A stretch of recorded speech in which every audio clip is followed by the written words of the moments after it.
Hey there, folks. Welcome back to 155 mile per hour tryouts of Green 7. In this tryouts, I am doing the Honda M1 RS with the 2+4 bike motor in it.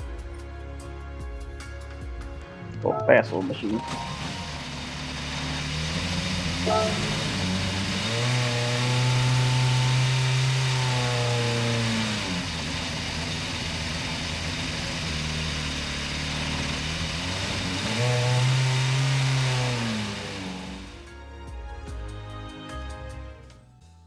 So here's the parts you can do with the Honda with the 2+4 motor, which you basically just add the engine components.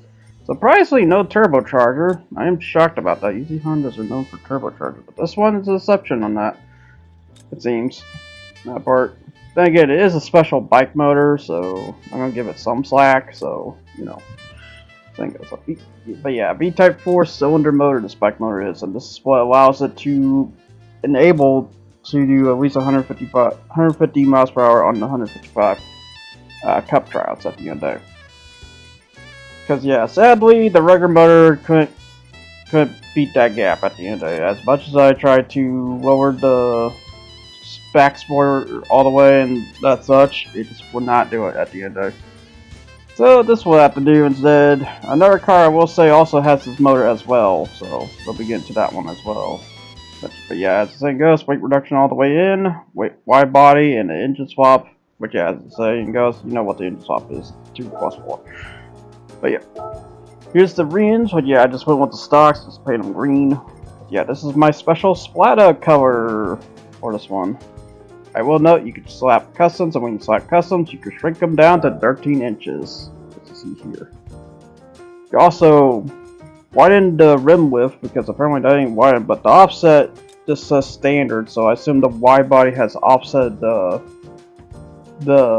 tires as default, I would say, as it goes. So yeah, this wide body gives it enough room where it kind of feels like it's a Mini Cooper of nowadays. Where the previous one just made you a Mini Cooper of yesterday's.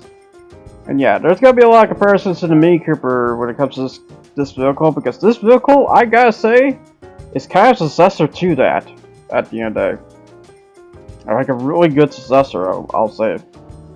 Like, even if this is the bike motor, this is not the actual motor, the actual motor is even just as good. So, just to know on that. Yeah, you gotta slap rear spoilers, you can slap I think a skirt a little bit to the front, a bit of a lip to that, or it might be default. That might be default. The end of yeah, you got roll cage, that such. You also got white bulbs, of course. I went with the whites. I usually go with yellows with this one. Huh? Must be a different one. Cause yeah, I will say I got like multiple cars in this splatter design at the end of the day. Cause yeah, it's just a good design overall. This is one of my somewhat proudest designs, because yeah, I just love this design in terms of what I did to it. Because yeah, it just gives you that cup racer vibe, which yeah, talking more about that once we get to the scene. But yeah, others say yeah, you can give it a different front, which I assume that front is based on the non-RS version, I assume, or older M1s. Because yeah, this cup series has gone around since like 2014, I'll just say. It does. But yeah, here's the tuning setup, which yeah, as the saying goes, since it's a front, make sure you have your front lower than the back, or otherwise you will be over throttling with this. Because yeah, I will say it did require a bit of a punch to it at the end of the day and such. But yeah, it also changed the natural frequency, while also the front is lower than the back at the end of the day, I would suggest. The downforce, make sure you have the front all the way up, while the bottom as down as it needs to be. That's at 98 and 70 on the FCC and the I'm not gonna say that. Full control computer and the power power balance or something like that. It does such, but yeah, that is yeah, power restricted to 70. Okay. And yeah, there's a tranny. Make sure to pause that to see what the numbers are on that, so that way you can match that. In case you want to try it as the cup tryouts setup and stuff, because it was made in mind for all for that. As the thing goes, because yeah, as the thing goes, the limit is 155 miles. If you ain't in 155 miles, you can be capped. As the thing goes. Yep, that's about it to talk about for the M1 2+4. And yeah, here's the vinyl in case anyone wants it. Very nice vinyl. So yeah, the Honda M1 RS 2022. Now, as much as I want to talk about its production side, I kind of just want to leave that to its more public style instead of the race style as shown here. So instead, I'm going to be talking about its race career and stuff. But when I say race career, I mean I just looked it up on AI or just whatever source. So this could be wrong, or it could be right. Who knows? So yeah, as I mentioned, 2014 of the Cup Series, there has been a Cup Series that's been going for like almost 10 years now. This is the Honda M1 Cup Series, where they had dedicated 660cc K motors that's going at each other at the end of the day on a one-make series. Another case where the Honda M1 RS is apparently been used by I'm not sure the Spoon team or just a team that was at the Dunderhill 25-hour. Apparently, there was apparently a 25-hour involved. But yeah, I'm surprised there's something more than 24 hours. Holy crap! On that measure. But yeah, 25 hours driving this at the end of the day. Yeah, pretty crazy. Also, I say this loosely because reminder, it's the bike motor, and the bike motor amps it up to 11 on pace and such. Which, yeah, if I had to say, if Honda M1 had a more public motor, I hope it's able to hit a 155 mile per hour. I'll just say that. Because yeah, this is like one of the perfect little FFs to hit that. Also, yeah, this will outpace like something like a Honda Fit at any day. I mean, I will note the Honda Fit was made for longevity. It wasn't really made for, racing. So, public transport and stuff, which is an issue when it comes to hybrids and stuff. But yeah, I'd say, yeah, this, if you want a car that hits 155 miles per hour, just slap the 2+4 in the Honda M1 and you're set to go. I will note that 2+4 costs like $500,000. So, hope you got money for that, as the thing goes. It's a very good oh yeah, and make sure you have your bubble like past 50, as thing goes. Because yeah, when it comes to engine swaps, there's a special thing where you have to pass level 50, I believe, in order to even do the engine swaps and stuff. So make sure to do that as well, but other than say, as an FF, this little car is fast as heck, as the thing goes. Yeah, what mostly carries the car at the end of the day is usually the body and the frame style of the car. The motor is a transplant that gives the car a different overhaul at the end of the day. Which, yeah, with this 2+4, I'd say pretty good for the most part. I will note, I think the S660 is much better in comparison, but the Honda M1 is pretty good for the lower side of things. And this is one of those cases. It's for the 155 mile per hour Tryouts. This is a very, very good style for it, and a very fast little machine at the end of the day. And a very loud machine, because yeah, I will say the 2+4 is a very loud motor. A very, very loud motor at the end of it. Not a fun one to hear over time. Also, that's the only problem about the V4 motor. Yeah, it's also a V4 motor too, so you think it wouldn't sound that so high pitched, but it does. But then again, reminder that the RPMs are like 12 to 1800 RPM, so So now on to the best lap here.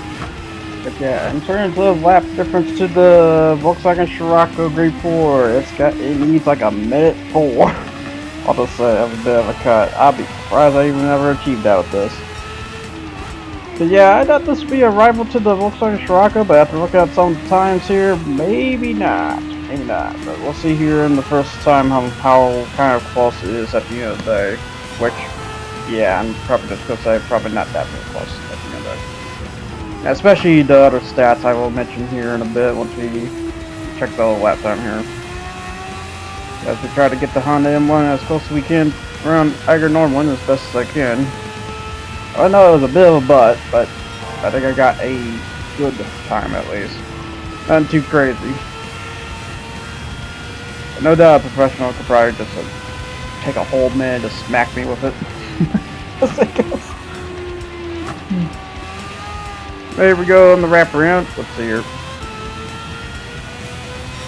Got a 109.24A. Not bad at all. I was like, yeah, even as a K car, I don't think that's a bad time. I think that's a really good time with anything.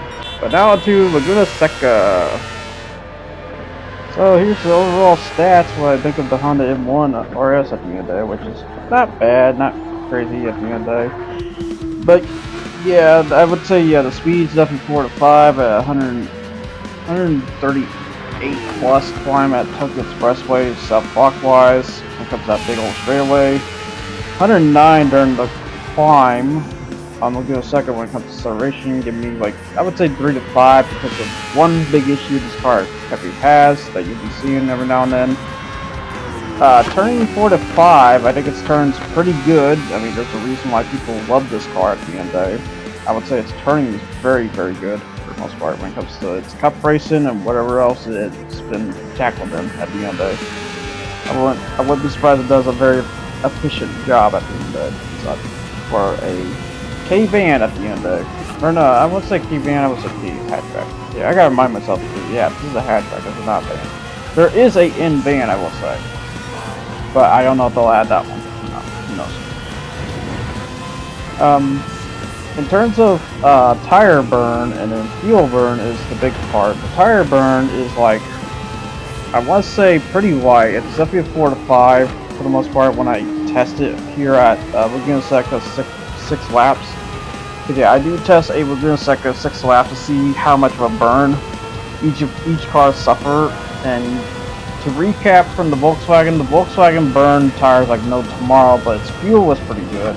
Where this car is kind of the opposite, where the tires didn't burn it really all, give me the 4 to 5, but the fuel rate was definitely kind of bad. It was like 2 to 5 on a third of a tank left.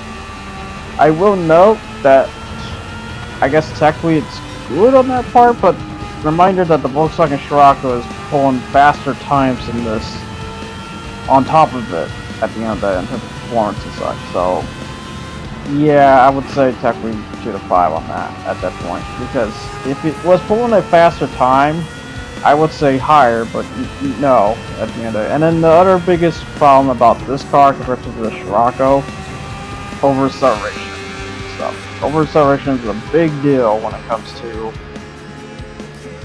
this car, because yeah, this car is hitting a performance of peak that the chassis may not be able to handle. So yeah, hitting 155, I think is basically the safe saying that I think that should just stay there and be good at the end of the day. If it hits 186, I don't know if it'd be a wise idea or not at the end of the day.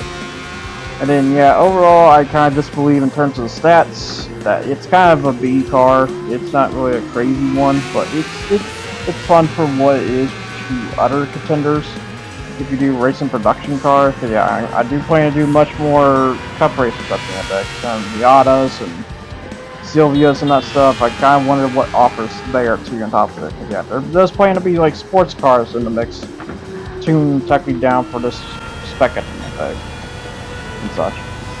But yeah, now onto the best lap for this, which yeah, a minute 33, which yeah, compared to the Scirocco here, I think that yeah, the Scirocco beats by a whole minute here. Like even Laguna Seca, the balanced track, the Volkswagen Scirocco was that pretty good, I gotta say. Which I'm not surprised, because those cup racers are pretty quick for the most part when it comes to the low potency points and not the higher potency points. But higher potency points is where they start running off into a bad spot at the end of it. Similar case with just FS in general and such. Once they hit that higher speed, you might as well slap a wider engine at the end of it, because if you ain't slapping a wider engine, it ain't gonna do very great there, Captain, at the end of the day. And the Honda M1 is one of those cases. But I still think at the end of the day, for times it pulls here, it's still pretty good at the end of the day. For a production racer, if you plan to make a production racer at the end of the day. Yeah, that was the whole point besides having grade 4 involved. Which could be good or bad to have grade 4 involved, because I know grade 4 might wipe the floor on some of the contenders here, but it is what it is, I'll say, on that measure.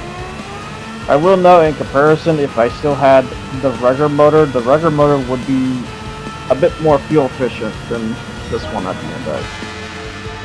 And that's like technically a problem in that matter, because that kind of tells me that the 2 and 4 is technically weaker, or would be weaker if the Honda 1RS motor was a bit more faster speed at the end of the day. But now onto the Tokyo Expressway to demonstrate its speed at the end of the day and see how fast this goes and such. As we go along the Tokyo Expressway at the end of the day.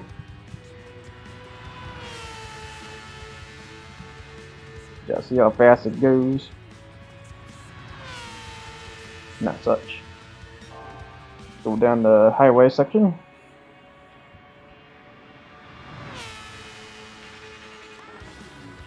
Go around the roundabout here. But yeah, this is where you're gonna see the over acceleration every once in a while. It's like when you get into dead point turns like this, you're definitely gonna notice something about your machine at the end of the day where it's over accelerating a bit more than it should. And now onto the big old straightaway here. This is where I mentioned the 138 here. So let's see how fast it goes for sure. Because I will say 138 plus when it I'll say plus to all those mile per hour at the end of the day. It's possible to go faster than that, but yeah. But as much as I demonstrated that, I think that's the good level to that car at the end of it. Such. But yeah, him like 138 to 139 there. So yeah. Because he hits that 139 just a tad and down defaults back to 138 at the end of it. Yeah, it's up there in terms of pace with the Volkswagen Scirocco, but I think that Scirocco hits like 140, so yeah. Gonna need a bit more of a climb for this car at the end of the day. But I still think at the end of the day, it's kind of fine. Not too crazy, for the most part. And considering what you can do with this afterwards here. But yeah, as the saying goes, you can definitely hear the bike motor run through the car at the end of the day. It was good God. Such a loud motor, like, oh my god. But anytime I'm in that certain cam, you can see the RPM measures, how much RPM it takes for this vehicle. Because I know a lot of people will say the freaking, what is that one? The Sprinter Churno, the special Sprinter Churno that we have, that's one of the other highest RPMs. But this takes also the cake, I will say. I mean, should I even compare it to that at the end of the day? Technically, no. At the end of the day, it's more of a matter of, what's the best way to say it? Oh yeah, I'm comparing a bike motor to a car, which yeah, a bike motor is always known for high RPMs. I think by stock, at least like 1400 RPM if I recall. This is in like 20,000. Like very close to 20,000. Hit Formula Car 1, or Formula 1 levels, I would say. Most part, so that's pretty crazy for the most part when it comes to that. Let's now onto the straightaway again here. But yeah, like I said, I do love the paint job when it comes to this car. Because yeah, I made this during the Honda M1 Cup racing that they did during the weeklies and such, and I basically just made this over the course of that as a result. So you could technically thank the weeklies a bit for making that ideal at the end of the day, and I kind of needed to make one at the end of the day because, I mean, you can't go in a cup race looking like not like a cup car at the end of the day. Such. So now to the last roundabout here. Let's go across the line, hitting about 146.436. Not such. Now I'm just turning in here. I got the 146.628 at that point, alright. However, the best time is saying 146.436, which is not bad for the most part. Yeah, compared to the Scirocco Grade 4, the Scirocco Grade 4 hit 146.608, so it needs to hit a 0.8 here, but I gotta say, at least that tells you a good sign where it hits the most, though. It's definitely more of a speedster than a acceleration type, for the most part. So yeah, I think my stats are pretty on par on what it means to this car at the end of the day. But that's the good part. That's a very good part for that case. So yeah, now onto the straightaway here as we zoom across to the best lap of Take the expressway, see if it's any faster. Probably not, I would say. So hitting 120 here. 130. But yeah, oh yeah, I guess I forgot to mention that the 5th gear is also short ratioed. Or no, 6th gear is short ratioed, so yeah, you'll instantly just have to switch between 5th and 6th immediately. I will say. One thing I forgot to mention, that the 6th gear is shorter while the 5 gears are longer technically. What's it like that for the better performance, I suppose. Cause yeah, sometimes I do have to switch the gears as a tad. I still will keep it limited though, or remember the measure for that last gear, but I didn't say that's usually what I do when it comes to this. As such. Yeah, now heading to the endpoint here. Yeah, what time are we gonna get? Let's see, 145, 146.091. Not bad at all, I guess so. That's what we get for a little super K machine like this. So that's a Honda M1RS there, folks. So I hope you like what you've seen there at the end there. Now onto the things here. Yeah, here's all it can technically do. As it can do the Sunday Cups, it can do the Japanese FF Challenge 450. It could do, I believe, the Japanese Clubman Cup 550, considering how good performance this is. So it can basically go on a mass murder spree as the thing goes. So yeah, it's pretty good. It's pretty good for the most part. If there's anything troublesome, it's top speed. Top speed is probably still gonna be a difficulty because as the thing goes, 155 doesn't get you that far, but by acceleration though, it's pretty good. You can do the race of turbo sports cars. I will note it's very tight, and I would probably recommend the coring courses, not much on the speed courses, because if you do on the speed courses, you might get wiped on that. As the thing goes. For the, I'm trying to think of another one, but then I realized, oh yeah, the World Touring Car 600, so I might be a bit of a doots here on this, bit of bloopers. Yeah, we got the High Speed Ring Tournament, we got the Tokyo Tournament, you got the Asia Oceania Championship, you got the World Touring 600, I say loosely, because you're probably not going to beat the RX-7, the Red Bull Ring compared to the Volkswagen Scirocco, but you could probably beat it on those other two, perhaps. Who knows? As the thing goes. Then, as the saying goes, you could technically do the World Touring Car 600. I will say some of the courses stuff, because yeah, my brain's just following. It's like, what else did I know we could do? Oh yeah, this. As the thing goes. But yeah, you can do this as well, which is not bad. It's okay for what it was, or what it is.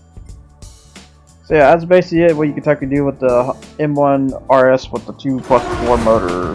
Very, very good for the most part. Just has some problems here and there. So now onto the race here, which we're doing 13 laps on Tokyo Expressway, south clockwise and stuff, and such.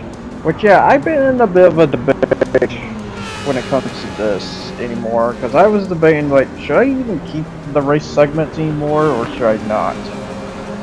Which is something I need to have, like, an answer or something about that. Should I just straight up just end the video right there at the 23 mark, or should I just, you know, and such? But yeah, just overall, I've been just thinking a lot about this race segment in each show, because while I am showcasing it, I can go against very powerful opponents like the RW2, Skyline and such.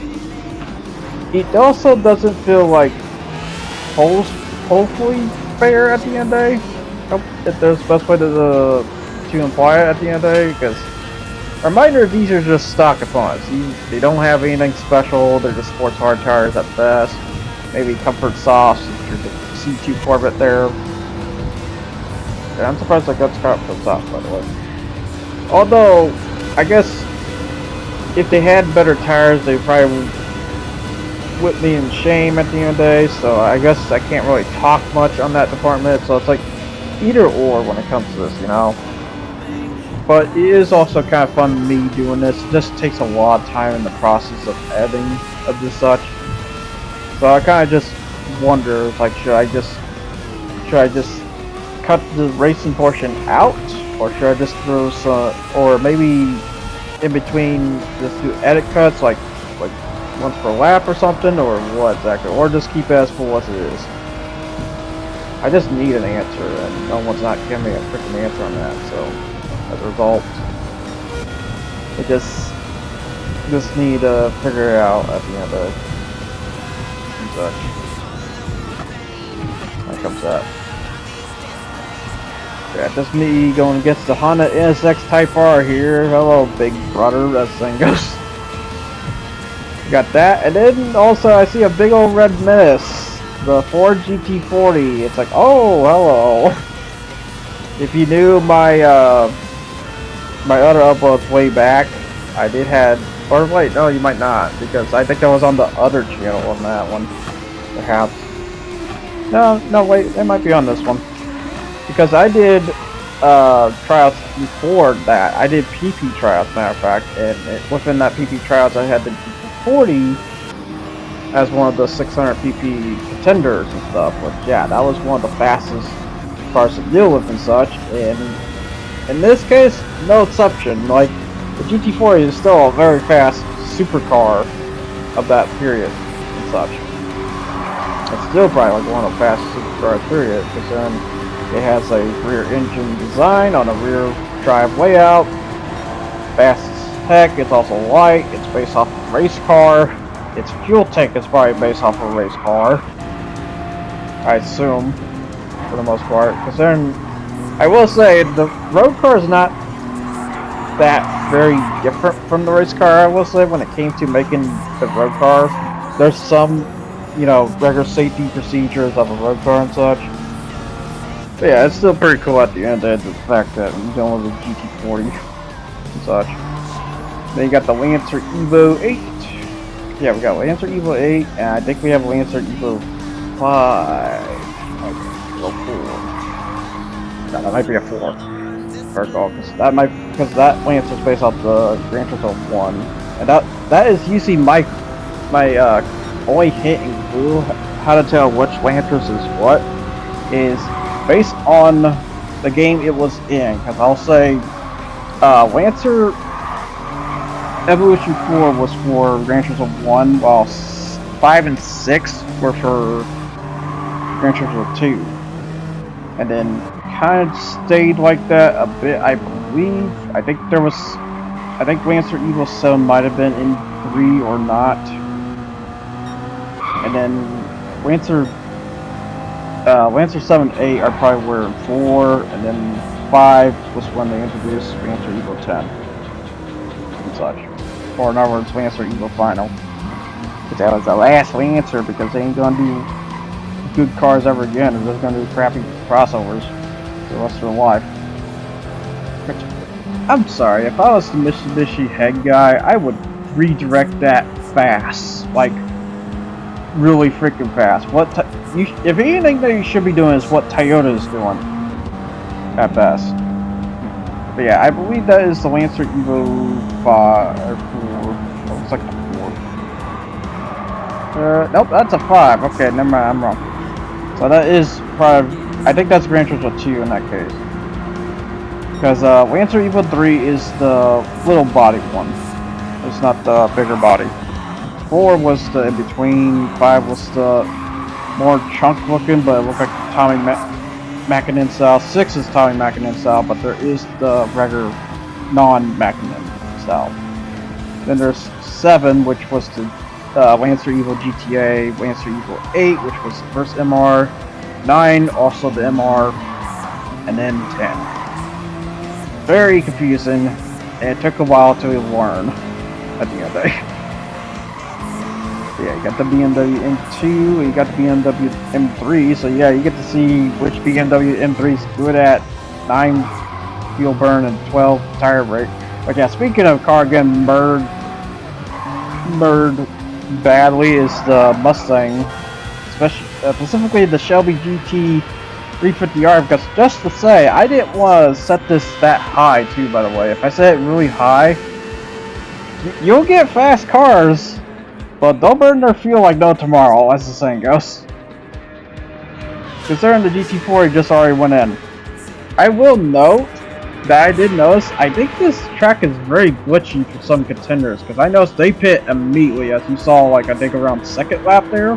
There were some contenders already pitting in, and I'm not sure why. It's like, wait, why were they pitting? So I will say, this is a bit of a glitch race, the show, and stuff. So I guess that does also give me an answer why I should keep the races, so that way people will see, you know, these demonstrations and stuff, and maybe polyphony too, or, you know, polyphony. Sorry, I used my old language on that. I used to call polyphony polyphony.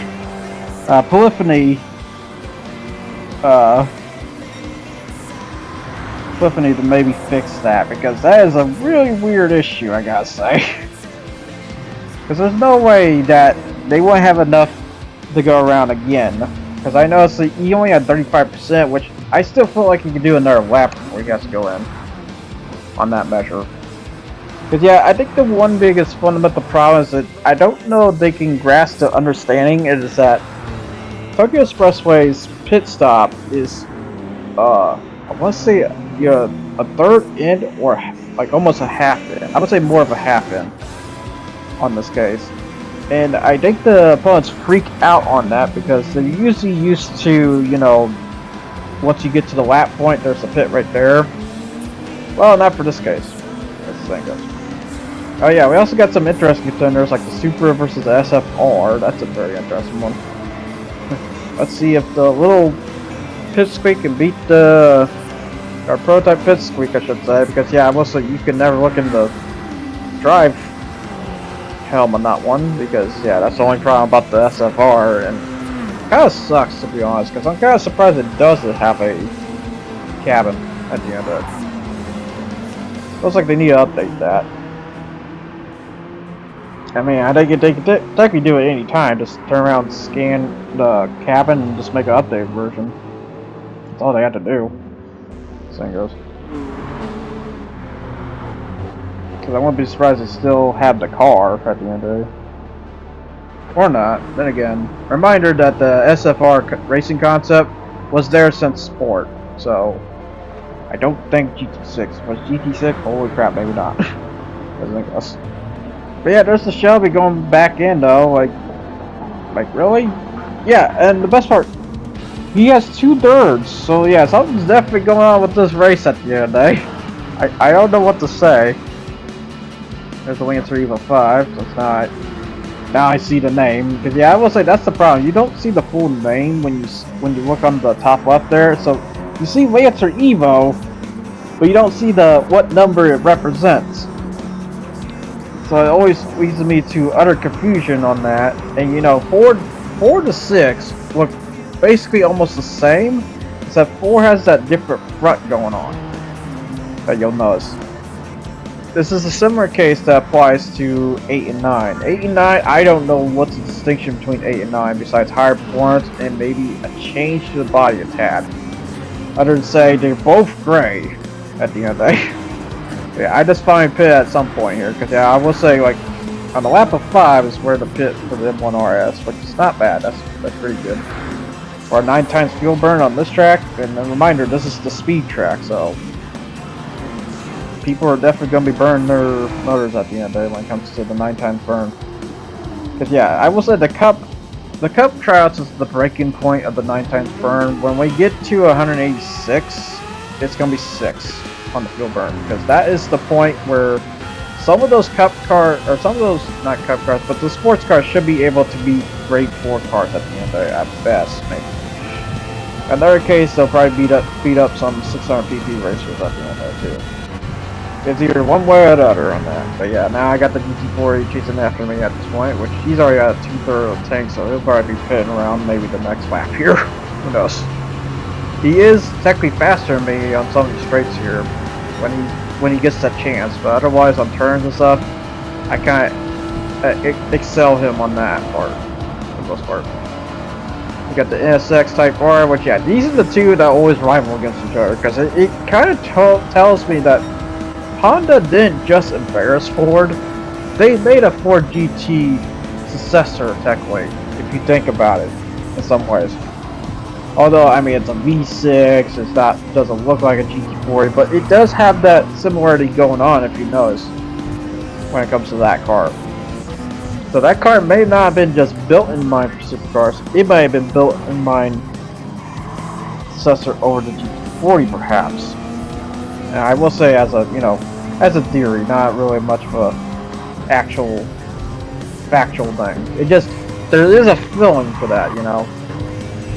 And I wouldn't be surprised, considering it's kind of funny, because then later on Ford made a Ford GT with the V6 motor, I think, which is the EcoBoost motor, which is technically maybe the Focus motor, maybe, but a different version that doesn't break down easily.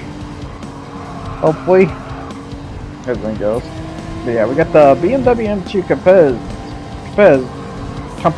Competition, which is a very hard name to say sometimes. I hope I said that right. Good God. I'm pain in the butt that is. Yeah, I got the M2 hitting at 7th place right now. We got the, let's see, where's the other BMW at? Because I know there's an M307 somewhere. There's also an 03 too somewhere. So in case you want to see which is the best BMW, I guess this is safe to say who's who. At the end of it. I'm not saying by, oh yeah, that BMW is better because it's faster. No, I want to see overall pace when it comes to that, you know, and such. Oh yeah, we also have the Civic Type R. I assume that's the new FL5? Not the FLS, because I was going to say FLS. Not the FK. Because yeah, the FK and the FL have a similar look going on, although the FL is technically GT, while the FK is kind of a sports, high-end sports, I would say. Which is kind of weird to say that, because I am going to have like a 210 mile per hour, 217 kind of mile per hour-ish of high-end sports cars. Because yeah, there's cars that kind of almost feel like supercars, but they're not supercars, which gives them the distinction of what considered high-end, because they have the expenses of almost the expenses of a supercar, but they're still sports cars. Yeah, they're just higher performance and just overall a stage of their own too, technically. I am going to consider them high end because of the expenses that go along with that. You know, and what specialty parts you might need for that car. You know, that such. You know, Super RZ in 14th place, got that BMW M3 2007 being on par with the Super RZ, surprisingly a little bit here. Got the Lancer Evo in the back, which I believe that's the 5. Where's this? No, I think this is 8, dude. Oh crap. But yeah, looking at the dash cam stuff, but yeah, as the saying goes, it's pretty cool to see him in the dark, especially the C2 Corvette, just hear that engine roar. Such a iconic engine roar when it comes to the Corvette. If there's an engine noise I love hearing the Corvette's one. It's so sharp and nice.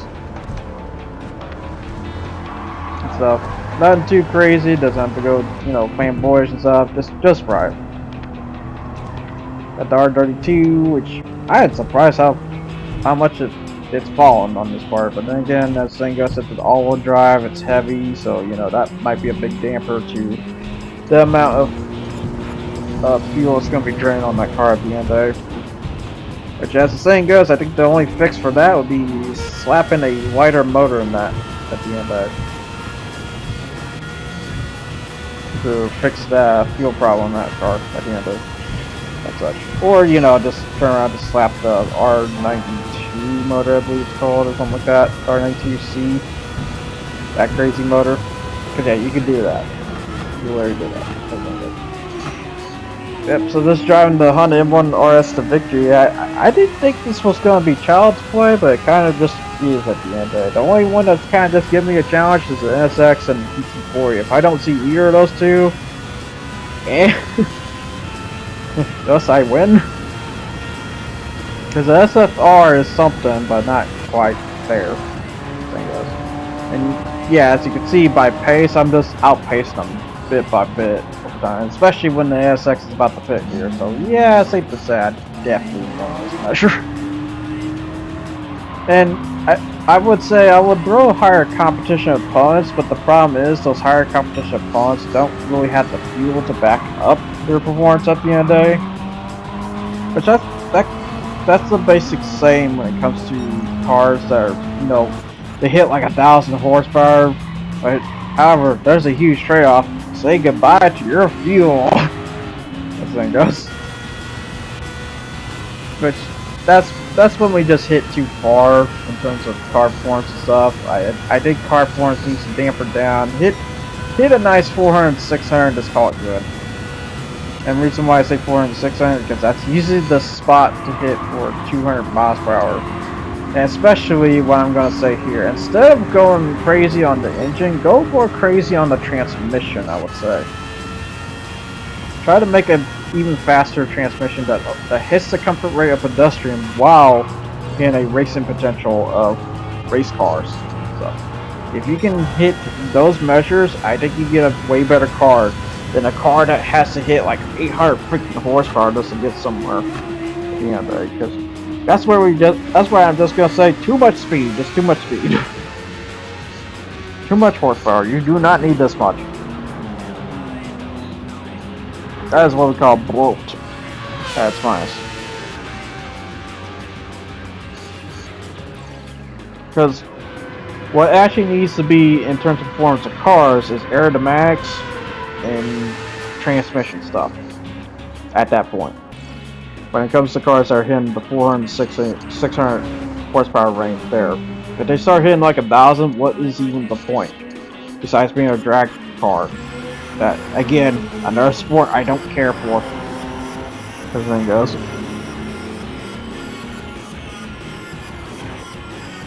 Or drift racing. Yeah, this is another one that's just run-of-the-mill, let's put on cars to the ground, as the saying goes. Is it cool? Yeah. Is it worth it? Probably not. I don't know how many tires that guy went through. Everything goes. You get the Mazda Tenza grade 3 I see there. Cause yeah, we do have like some grade 3 body parts here. We have a Mazda Tenza there. And when I say some, probably just that one. I just wait, I said some. One. There's only one. Only one of those. And then we got the other two, which yeah, that's a V-spec one too. That's not the Nismo. Which, in terms of difference between the Nismo and that one, I don't think technically not much besides, you know, just having similar specs to the Godzilla spec race car, basically. Which makes me wonder if we're going to end up getting that R32 race car sometime sooner or later, just for icon's sake. But yeah, it makes me wonder about a similar case with the GT4 because I wonder if they're going to add the... Because yeah, this is apparently the Mark 1, where's the Mark 2 then, in that case? Because I know this went through 2 sets of road cars, I believe. And then when it came to the Mark 3 and 4, I don't think they just... I think they didn't bother making a road car after that. Because I think the Mark 3 was essentially maybe this one, and then the Mark 4 was the pretty red one. That sadly passed away somewhere. But yeah, at the end of it. During the testing. But yeah, you got the high SX Type 4 just in thirds, just sticking in third. You got the 911 hint 4, which I'm not surprised with the 911. Speaking of fuel efficiency, is that car. This is a thing that not a lot of people should talk about, but they don't bother talking about. They instead talk about just the sprint pace of it, not the endurance pace of it. Because yeah, as the saying goes, when it comes to when I saw that whole Haggerty thing about the Corvette and the Mustang GT3, or not GT3 but GTB, yeah, they may be a lot faster than that 911, but I think that 911 is going to outpace them in the long run when the fuel runs out.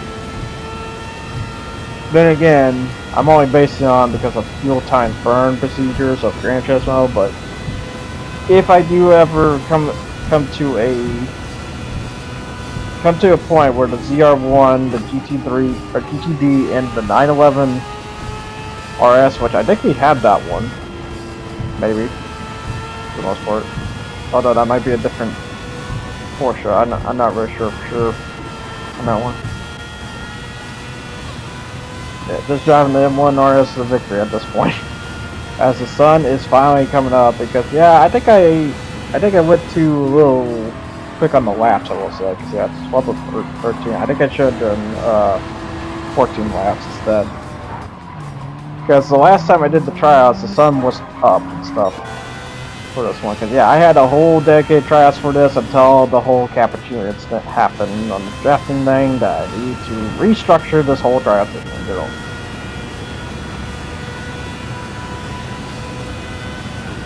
And stuff. Yeah, but yeah, it's safe to say that the Shelby is definitely not making any. Consider he's on lap 11. Take the Lord. I cannot believe how bad that Shelby burns through fuel. Holy crap. Either that or the glitch is just messing him up at the end of the day on the suggestion of when to go in and when not. Like, oh my god. But yeah, like I said, this is a glitch race, so I don't even know to really count this as a potential to the car at the end of the day or not. I'm going to say not. It's just some funny stuff, but I need to showcase Tokyo Expressway, so you know. As thing goes. You got the Ferrari 512 Berna Boxer. It's 6 right now. I'm kind of shocked about that. I figured that wouldn't be doing that well with fuel efficiency. I thought that's a V12. But then again, as the saying goes, V12s always suck a lot more when they're in high horsepower. If they're in the mid-range to 400 and 600, I'd say they're perfect. And I'll keep saying that to the day I pass this, I guess. Because like I said, I believe when it comes to car horsepower and stuff, 400 and 600 are like the perfect spots if you want to hit that 200. If you want to hit less than that, they hit like cut speed here. Check with the gentleman's speed. That's pretty good enough usually for something like the Skyline GTR. I would say yeah, gentleman's speed. I had to bump that up a lot when I get to the 200 mile per hour tryout, because yeah, I will say 200 mile per hour tryout. I hope you're gonna love that one when we ever get to that. That is gonna be based off of Gran Turismo 1 of cars. I'll just say that. So that's gonna be an interesting, fun special for that one. Because I do have like some specials when it comes to some of these tryouts here. So, yeah, got the Honda E1 RS just racing a victory at this point as we swing around the last bit of the corner. And yeah, the sun just started to go right up too. That's good. Yeah, I was a bit short on the lap, but it's fine. At least it was around 25 minutes. That's why I went for measure every time. Technically the 27 minutes, but this is fine. Yeah, that basically wraps up for the Honda M1 RS. A fun little machine at the end of the day, and just good speed stuff. Yeah, the GT4 is just still far back there, and it's only on the speed section. Yeah, that's basically the winners right there. So that basically wraps up for this tryout. So until then, people, I'll see you guys all next time. Until then, enjoy this little teaser for the next contender, which is the Dodge Viper Grade 4. Until then, folks, you guys take care and ciao. Thanks for watching.